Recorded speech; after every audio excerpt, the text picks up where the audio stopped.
ओम गंग गणपतये नमो नमः। श्रीमद् वाल्मीकि रामायण अरण्यकांड 63वां सर्ग।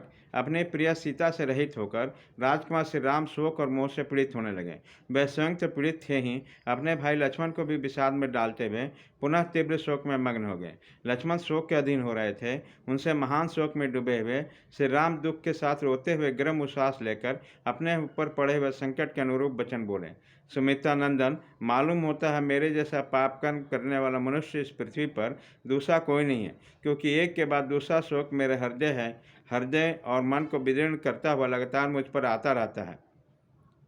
निश्चय है पूर्व जन्म में मैंने अपनी इच्छा के अनुसार बारंबार बहुत से पाप कर्म किए हैं। उन्हीं में से कुछ कर्मों का परिणाम आज प्राप्त हो रहा है, जिसमें से मैं एक दुख से दूसरे दुख में पड़ता जा रहा हूँ। पहले तो मैं राज से वंचित हुआ, फिर स्वजनों से वियोग हुआ, तत्पश्चात पिताजी का परलोकवास हुआ, फिर माताजी भी मुझसे बिछुड़ पड़ी। लक्ष्मण, ये सब सारी बातें जब मुझे याद आती है तब मेरे शोक को बेग बढ़ा देती है। लक्ष्मण, वन में आकर क्लेश का अनुभव करके भी यह सारा दुख सीता के समीप रहने से मेरे शरीर में शांत हो गया था, परंतु सीता के वियोग से वह फिर उद्दीप्त हो चुका।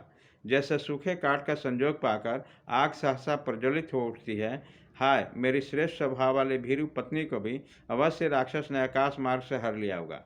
उसी समय सुमधुर स्वर में विलाप करने वाली सीता भय के मारे बारंबार विकृत स्वर में क्रंदन करने लगे। मेरे प्रिया के दोनों दोनों गोल स्तन, जो सदा लाल चंदन से चर्चित होने योग्य थे, निश्चय ही रक्त के कीचड़ में सन गए होंगे। इतने पर भी मेरे शरीर का पतन नहीं हुआ। राक्षसों के बस में पड़ी हुई मेरे प्रिया का वह मुख, जो स्निग्ध और सुमुष्ट मधुर वार्तालाप करने वाला तथा काले काले घुंघराले केस के भार से सुशोभित था, वैसे ही श्रीहीन हो गया, जैसे राहु के मुख में पड़ा हुआ चंद्रमा शोभा नहीं पाता है। हाय उत्तम व्रत का पालन करने वाली मेरे प्रियतमा कंठ का हर समय हार से सुशोभित होने योग्य था, किंतु रक्त भोजी राक्षसों ने सोने वन में अवश्य उसे फाड़कर उसका रक्त पिया होगा। मेरे न रहने पर निर्जन वनों में राक्षसों ने उसे ले लेकर घसीटा होगा और विशाल और मनोहर नेत्रों वाले जानकी अत्यंत दीन भाव से कुरकुरी की भांति विलाप करती रहोगी। लक्ष्मण, ये वही शिलातल है जिस पर उदार स्वभाव वाली सीता पहले एक दिन मेरे साथ बैठी थी, जिसकी मुस्कान बहुत मनोहर थी। उस समय सबने हंस हंस कर तुमसे भी बहुत सी बातें कही थी। सरिताओं में श्रेष्ठ ये गोदावरी मेरी प्रियतमा को सदा ही प्रिय रही है। सोचता है शायद वह इसी के तट पर गई हो, किंतु अकेले तो वह वहाँ कभी नहीं जाती थी।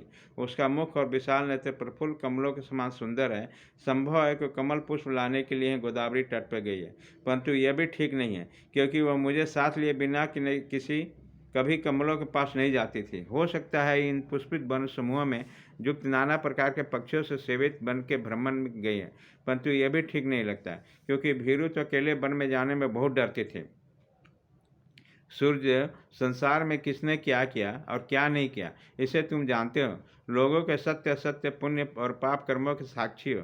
मेरी प्रिया सीता कहाँ गई है, अथवा उसे किसने हर लिया, यह सब मुझे बताओ, क्योंकि मैं उसी शोक से पीड़ित हूँ। वायुदेव, समस्त विश्व में ऐसी कोई बात नहीं जो तुम्हें सदा ज्ञात नहीं रहती है। मेरे कुल पालिका सीता कहाँ है, यह बता दो। वो मर गई, हर ले गई, अथवा मार्ग में है।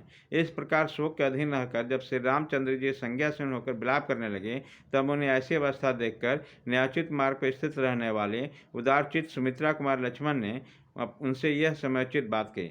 आज आप शोक छोड़कर धैर्य धारण करो, सीता को खोज के लिए मन में उत्साह करो, क्योंकि उत्साही मनुष्य जगत में अत्यंत दुष्कर कार्य आप पढ़ने पर कभी दुखी नहीं होते। बढ़े हुए पुरुषार्थ वाले सुमित्रा कुमार लक्ष्मण जब इस प्रकार कह रहे थे, तब उसी समय रघुकुल की बुद्धि करने वाले श्री राम ने आर्थ होकर उसके कथन के औचित्य पर कोई ध्यान नहीं दिया। उन्होंने धैर्य छोड़ दिया और पुनः महान दुख में पड़ गए। इस प्रकार श्री वाल्मीकि निर्मित आर्ष रामायण आदि का आपके अरण्य कांड में 63वां सर्ग पूरा हुआ।